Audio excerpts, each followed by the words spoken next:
Hello students. In this video we are going to discuss how can we represent the strength of an acid or a base quantitatively. We can use indicators such as phenolphthalein, methyl orange or any other natural indicators to distinguish between an acid and a base.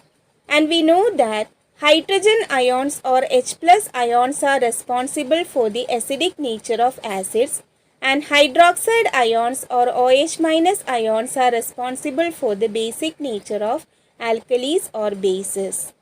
On dilution, that is by the addition of water to acid or base, there will be decrease in concentration of H plus or OH minus ions in the acid or base solution, because in the process of dilution, the amount of acid or base remains the same and we just increase the amount of water only. So, quantitatively, the strength of an acid or a base is expressed in terms of amount of H plus or OH minus ions in solution, especially the amount of H plus ions. In 1909, the famous Danish chemist Søren Peder Lauritz Sørensen developed a scale called pH scale to measure the hydrogen ion or H plus ion concentration in a solution. The P in pH scale stands for potence in German, meaning power. On the pH scale, we can measure pH generally from 0 to 14. 0 represents the solution is very acidic and 14 represents the solution is very alkaline. Higher the hydrogen ion or H plus ion concentration, lower is the pH value. Okay. For a neutral solution, the pH is 7. For an acidic solution, pH is less than 7. For a basic solution, pH is greater than 7. Okay. This is the figure that shows the variation of pH with the change in concentration of H plus and OH minus ions in aqueous solutions. Here AQ represents aqueous solutions. In this figure, the blue colored portion represents the variation in concentration of H plus ions, and white colored portion represents the variation of concentration of OH minus ions. We can see that as the pH changes from 0 to 14, the concentration of H plus ions decreases, whereas the concentration of OH minus ions increases. At the pH value 7, the solution is neutral. That means the concentration of H plus ions and OH minus ions are equal at this point. Okay.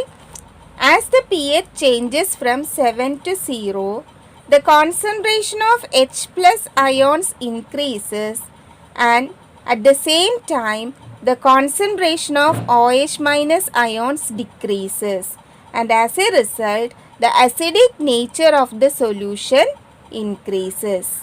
As the pH changes from 7 to 14, the concentration of H plus ions decreases, and at the same time concentration of OH minus ions increases, and the basic nature of the solution also increases.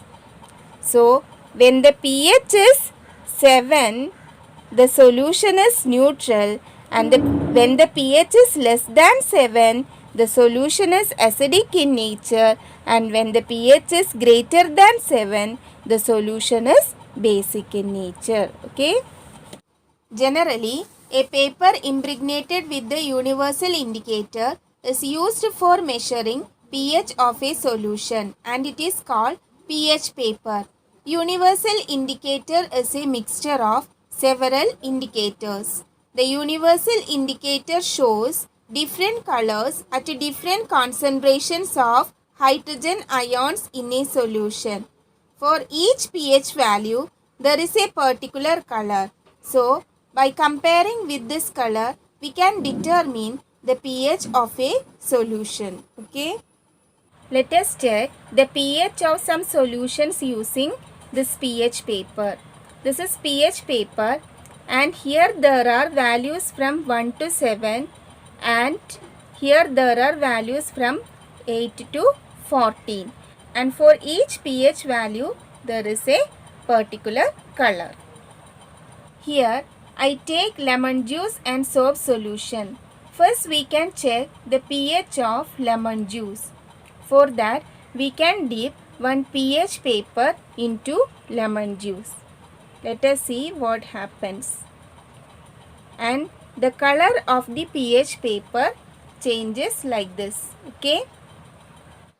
On comparing this color with the color on the pH paper, we can see that the pH of lime juice is approximately 3. Okay. Next we can check the pH of soap solution. And I dip another pH paper into soap solution. Okay. And its color changes like this. Okay. On comparing this color with the color on the pH paper, we can see that the pH of soap solution is approximately 9. Okay. In this way, we can determine the pH of solutions of other substances using this pH paper. Okay. Different acids of same concentration will produce hydrogen ions or H plus ions to a different extent. For example, if we take hydrochloric acid and acetic acid of same concentration, say 1 molar, then these produce different amounts of hydrogen ions. Acids that give rise to more H plus ions are said to be strong acids, and acids that give less H plus ions are said to be weak acids. Similarly, bases that give rise to more OH minus ions are said to be strong bases, and bases that give less OH minus ions are said to be weak bases. Okay. The concept of pH is based on the concentration of H plus ions, isn't it? Do basic solution also have H plus ions? Yes. Basic solutions also have H plus ions in addition to OH minus ions. But in basic solutions, the concentration of OH minus ions is greater than that of H plus ions. Next, we can discuss the importance of pH in everyday life. Are plants and animals pH sensitive? Our body works within the pH range of 7 to 7.8. This is approximately a neutral pH, and all the process in our body will occur within this pH range. Okay.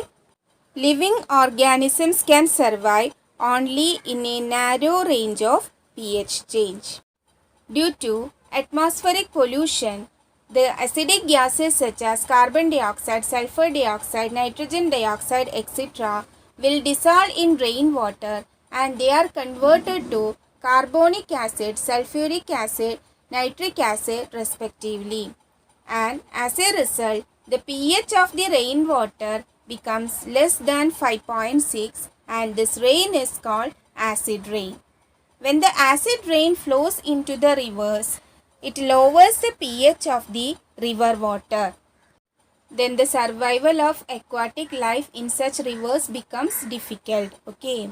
Next, acids in other planets. The atmosphere of Venus is made up of thick white and yellowish clouds of sulfuric acid, which makes the existence of life in that planet impossible. Okay. Next, pH of the soil. Soil pH is the measure of acidity or alkalinity of a soil. Plants require a specific pH range for their healthy growth. And some plants grow in acidic soil, for example, apple, carrot, cauliflower, cucumber, etc. Whereas some other plants grow in alkaline soil, for example, beans, tomato, garlic, pumpkin, spinach, etc. Okay. Next, pH in our digestive system. It is very interesting to note that our stomach produces hydrochloric acid. It helps in the digestion of food without harming the stomach. When we overeat, and during indigestion, the stomach produces too much acid and this causes a burning sensation, that is a pain and irritation. To get rid of this pain, people use bases called antacids. Antacids are mild bases and they neutralize the excess acid produced in the stomach. Example, magnesium hydroxide or milk of magnesia. Okay. Next, pH change as the cause of tooth decay. Tooth enamel is made up of calcium phosphate and it is the hardest substance in the body. It does not dissolve in water, but it is corroded when the pH in the mouth is below 5.5. Bacteria present in the mouth produce acids by degradation of sugar and food particles remaining in the mouth after eating, and the tooth decay starts when the pH of the mouth is lower than 5.5.